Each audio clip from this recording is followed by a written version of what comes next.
So Pinelands Preservation Alliance, we are actually approaching our 30th year next year. We are an advocacy organization. The core of our mission and our identity is going to the Pinelands Commission, the state agency, going to DEP, so that they do right by the Pinelands. And we do a lot of outreach, we do a lot of public education.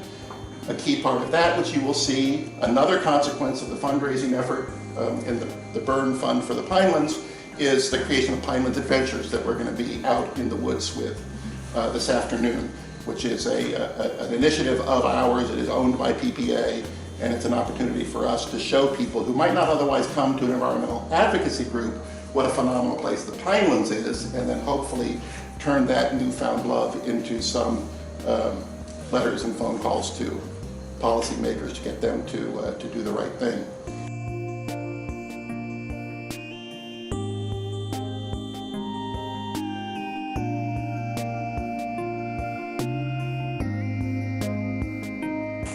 Pinelands is a political term for Pinelands National Reserve, the only reserve of its kind in the United States, 1.1 million acres, put in place 1979. The hero of this story is former Governor Brendan Byrne.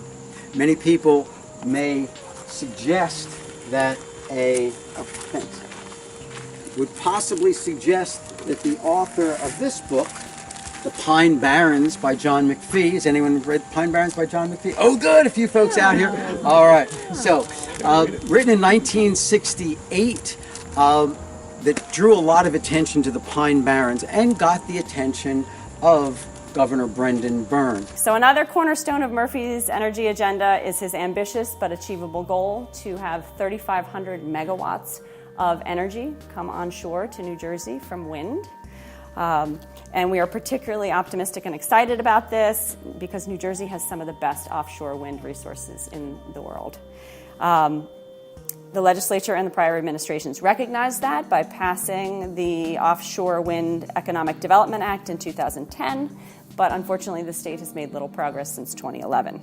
Now, under the Governor Murphy's leadership, we're actually taking action, and Executive Order 8 directed BPU in coordination with DEP and other state agencies to move as quickly as possible to move forward with offshore wind and make it a reality in New Jersey.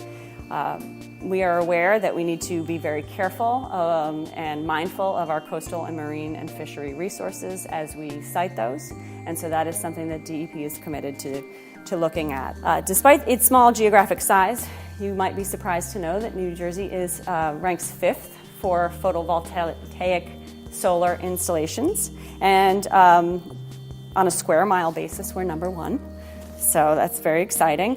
Statewide, we have more than 92,000 installations of solar projects that are operating and installed. We have 487 schools that generate 131 megawatts, and that puts us behind only California for school installations. So while all of that paints a great picture, solar is still only 3% of our profile, and so we have a lot more work to do, and that is clear.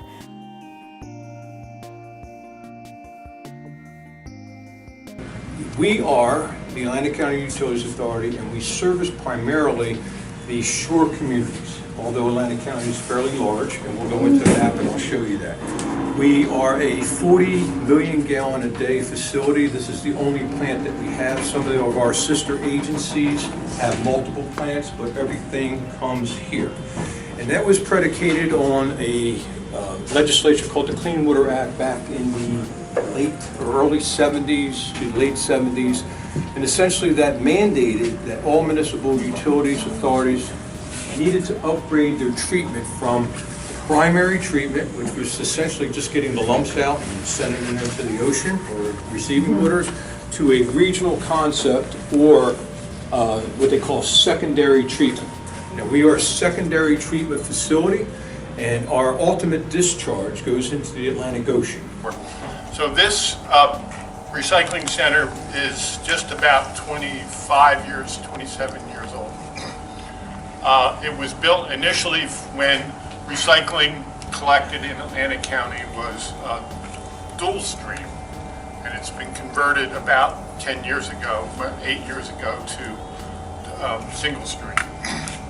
And the big advantage of single stream is it's simpler for you at home to sort the stuff. You don't have to put it in 3 containers or 2 containers, you put it in 1.